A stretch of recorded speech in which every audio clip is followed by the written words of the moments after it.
welcome back. Today, we're doing something a little different.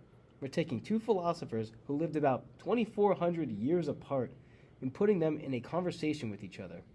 One of them is Socrates, who you've probably heard of, and the other is Michel Foucault, a 20th century French philosopher who most people outside of academia haven't heard of, but probably should have. And the reason we're putting them together is because when you read them back to back, something really interesting happens. They seem to be describing opposite things. But when you look closer, it gets way more complicated than that. Right. So the question we're exploring today is this. What does Socrates' deliberate refusal to use flattering rhetoric in Plato's Apology reveal about the relationship between self-imposed discipline and Foucault's model of normalizing power? Which sounds like a mouthful, so let us break that down into something that actually makes sense. Yeah, basically, Foucault has this idea that modern societies control people not through brute force, but by getting people to discipline themselves. You internalize the rules. You become your own cop. And Socrates, when he's on trial for his life, does something that looks like the exact opposite of that. He refuses to play by the rules of Athenian courtroom culture. He won't flatter the jury. He will not perform. He just speaks plainly and lets the chips fall.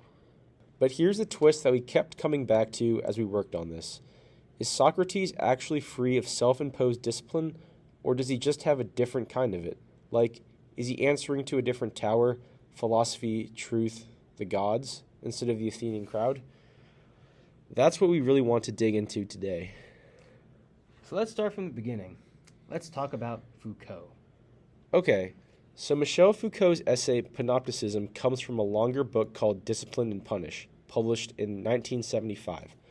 And the essay opens with this almost cinematic description of how a 17th century town would respond to an outbreak of plague. Every citizen is quarantined in their home. Officials walk the streets doing roll call, and anyone who steps outside is punished. It's total surveillance and total control. And Foucault uses that image to introduce this idea of disciplinary power, the idea that modern societies have developed incredibly efficient ways to monitor, organize, and control people's behavior. But here's the thing. The plague response is the old model. It's brutal, visible, top-down. You know that you are being controlled. The new model is something much more subtle, and that's where the panopticon comes in. The panopticon was a prison design proposed by the philosopher Jeremy Bentham in the late 1700s. Architecturally, it's elegant and kind of horrifying. You have a ring of prison cells surrounding a central tower.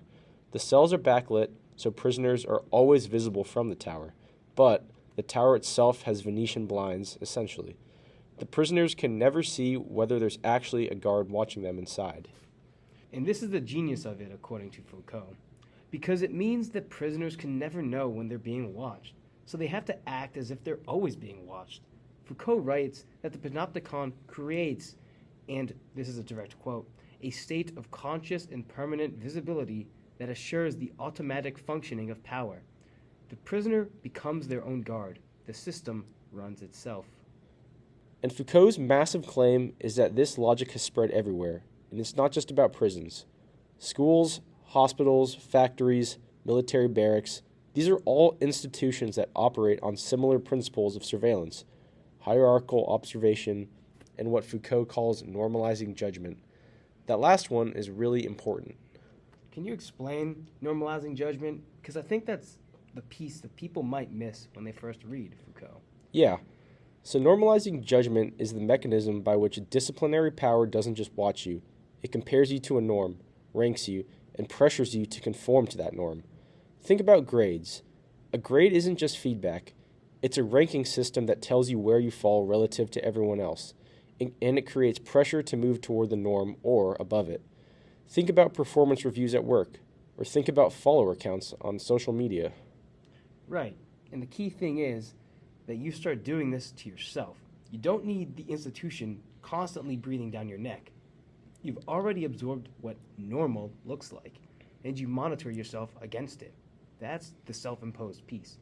That's what makes it so effective.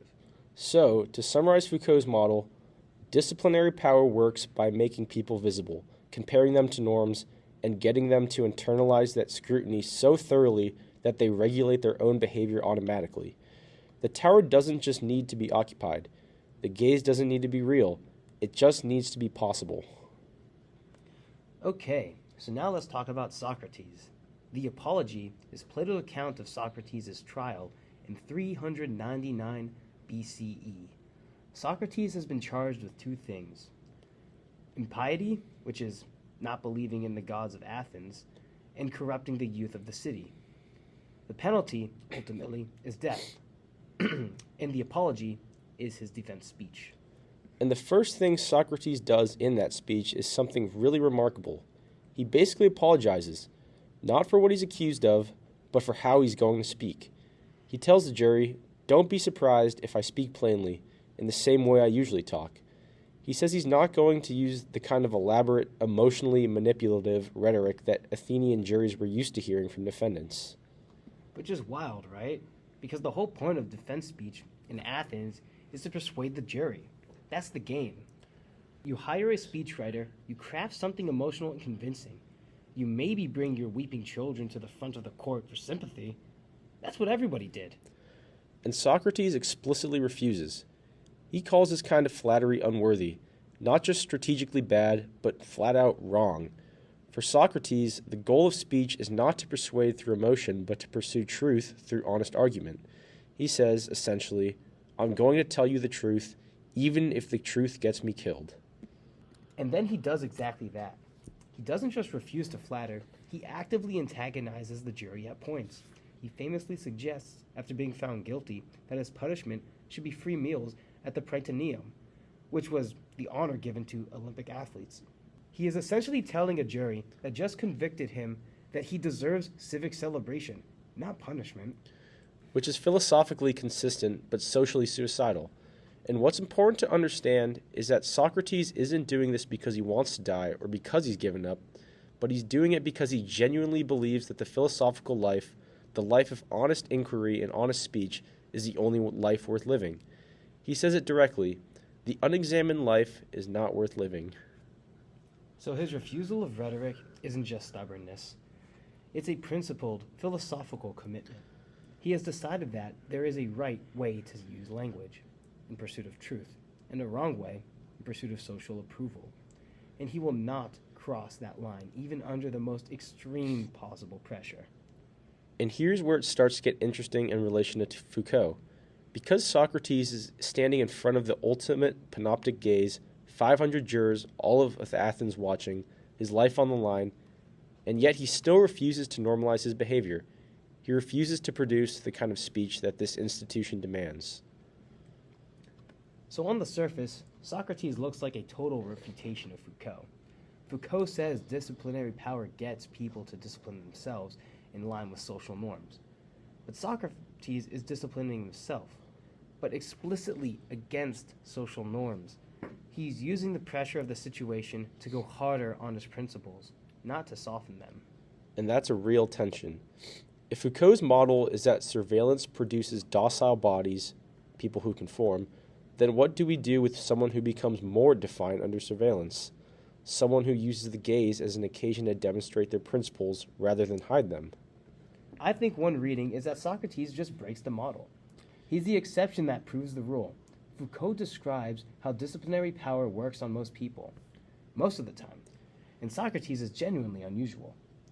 He's someone who has so thoroughly internalized a different set of values that the normalizing pressure of Athenian social judgment simply cannot get traction on him. And I think that's partially right, but I also think it lets Foucault off the hook way too easily. Because Foucault's claim isn't just descriptive. It's not just, here's how things usually go. It's a claim about the nature of power in modern institutions, and if there are conditions under which that power fails, that's philosophically significant. Absolutely. But here's what I keep coming back to, and this is the part that I think our professor is really pushing us towards. Is Socrates actually free of self-imposed discipline, or does he just have a different master? Okay, this is the part of the conversation that I find most interesting, because when you read the Apology closely, Socrates isn't just doing whatever he wants. He's extraordinarily disciplined. He's disciplined in his speech, refusing rhetoric even when it would save his life.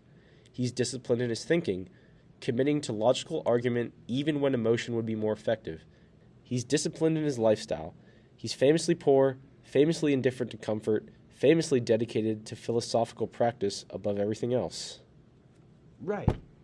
So there's clearly a structure of self-regulation operating in Socrates. It's just that the norm he's regulating himself against isn't Athens' norms. It's a philosophical norm. He calls it the care of the soul, the idea that the soul must be tended, examined, kept in good condition through honest inquiry and virtuous living. And that raises a really uncomfortable question for how we were initially framing this project. We wanted to say, Foucault describes external discipline and that Socrates is internal freedom, but it's not that clean.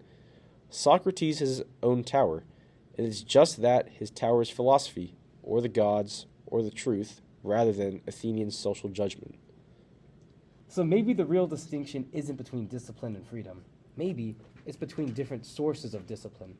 Foucault's panoptic subject disciplines themselves according to external norms. What the institution expects, what the average looks like, what will avoid punishment and generate reward. Socrates disciplines himself according to an internally derived philosophical standard, what honest inquiry demands, what care of the soul requires. And here's where Foucault's model gets genuinely interesting rather than just being refuted. Because Foucault might say, okay, sure, Socrates is a different norm, but where did that norm come from? Was it really internally derived, or was it shaped by his education, his culture, and his relationships with other philosophers? Is anyone's internal standard actually fully their own? That's a really good point, and I think Socrates would actually have an answer to that, which is that the whole point of philosophical inquiry is to examine where your norms come from, to test them, to question them, push on them until you find out whatever they hold. The unexamined life is not worth living, not just as a slogan, but as a method. Socrates' discipline isn't inherited and unquestioned. It's been interrogated. Which is actually what makes his speech so powerful. He's not just refusing to flatter the jury out of stubbornness, he's demonstrating, in real time, what a philosophical life looks like under pressure. The speech itself is a performance of the examined life. So let's try to pull this all together. What does Socrates' refusal of rhetoric actually reveal about Foucault's model of normalizing power? I think it reveals two things that seem contradictory but are actually complementary. The first is that Foucault's model has real limits. Disciplinary power operates by making people visible and pressing them towards social norms, but it also assumes that the subject's sense of self is constituted by that social gaze, that who you are depends on how you're seen. Socrates demonstrates that when someone has a deeply rooted alternative source of self-understanding, the normalizing pressure can't find purchase. The second thing it reveals is that Foucault's insight about self-imposed discipline is actually more universal than we initially gave him credit for. Because Socrates does discipline himself rigorously, the question isn't whether you have self-imposed discipline. The question is what that discipline is in service of. Foucault's panoptic subject disciplines themselves in service of social acceptance. Socrates disciplines himself in service of the truth. And that distinction matters enormously, because it means the problem with disciplinary power isn't self-regulation per se, it's the source of the norms you're regulating yourself against. If those norms are externally imposed and unexamined, you get Foucault's docile body. If those norms are internally derived and philosophically tested, you get something more like Socratic integrity. Which raises the hardest question of all. How many of us have actually examined our norms? How many of us know which tower we are answering to? Foucault would probably say, fewer than we think. Most of us believe we're acting freely when we're actually conforming to internalized social standards we've never interrogated. And Socrates would probably agree that this is the problem, which is why he spent his whole life pestering Athenians with questions. He was trying to get people to examine themselves. So in a weird way, Socrates and Foucault are actually diagnosing the same problem from different directions. Foucault describes the mechanism of unreflective conformity. Socrates offers a practice, philosophical inquiry, that might be the antidote to it. They're not just in conflict, they need each other. And I think this has real stakes beyond philosophy class, because the panoptic logic Foucault describes is more visible now than it's ever been. Social media is literally a machine for making yourself visible and comparing yourself to norms. Every metric, likes, followers, engagement, is a normalizing judgment, and most of us are deeply, constantly aware of it. And the question Socrates poses implicitly through how he lives and how he dies is, what would it look like to opt out of that? Not to be indifferent to other people, but to have a source of self-understanding that doesn't depend on the audience's approval, to know which tower you're actually answering to. Which is easy to say and genuinely hard to do. Socrates himself admits that philosophical practice is difficult, ongoing, and never finished. The examined life isn't a destination, it's a discipline in the best sense of that word. So that's where we've landed. Foucault gives us the architecture of modern control, the way institutions produce self-regulating subjects who conform to social norms without needing to be forced. Socrates gives us a counterexample that is much more complicated than it first appears. Not a simple escape from discipline, but a different kind of discipline, one that is examined and internally grounded rather than externally imposed. The question they leave us with is one we think is worth sitting with. When you regulate your own behavior, and you do, all the time, do you know why? Do you know whose norms you're following? And have you examined them? And I think what struck me most working on this project is how neither of these thinkers lets you off the hook. Like, Foucault is uncomfortable because he essentially is telling you that a lot of what you think about as your own choices are actually just internalized social pressure. You're not as free as you think you are. That is a hard thing to sit with. But then Socrates is uncomfortable in a completely different way, because his answer to that problem isn't relax, be yourself, do whatever feels right. His answer is examine yourself, rigorously and constantly. Hold your beliefs up to scrutiny and don't flinch from what you find. That's also not easy. That's its own kind of demanding. Exactly. So there's no comfortable exit from this conversation. Foucault makes you suspicious of your own conformity. Socrates makes you responsible for your own examined life. Together, they're basically saying you do not get to coast. You have to figure out which norms you actually believe in and why. And then you have to live by them even when it costs you something. Which Socrates literally did. He paid with his life. And even at the very end of the apology, after the death sentence has been handed down, he doesn't break. He tells the jury that no harm can come to a good person, that what matters is whether you lived rightly, not whether you survived.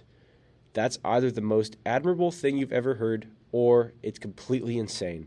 And honestly, we went back and forth on that a lot while making this. Yeah, I think that ambivalence is actually the right response. You don't have to think that Socrates made the right call to take seriously what he was committed to. And you don't have to be a Foucauldian pessimist about human freedom to recognize that a lot of our behavior is more socially conditioned than we'd like to admit. Both things can be true. That's kind of the point of putting them in conversation. If you would like to go deeper on any of this, I highly recommend reading Foucault's Panopticism from Discipline and Punish. It is extremely dense, but is so worth it. And also read Plato's Apology. It's surprisingly short, and it reads really just like a transcript of the trial. You'll feel like you're really sitting there watching the trial play out. They're both texts that reward slow, careful reading. And that's all. Thanks for listening, guys. We'll see you next time. Quick note, we have two sources.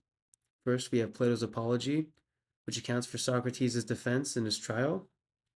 And we have Michel Foucault's Panopticism from Discipline and Punish.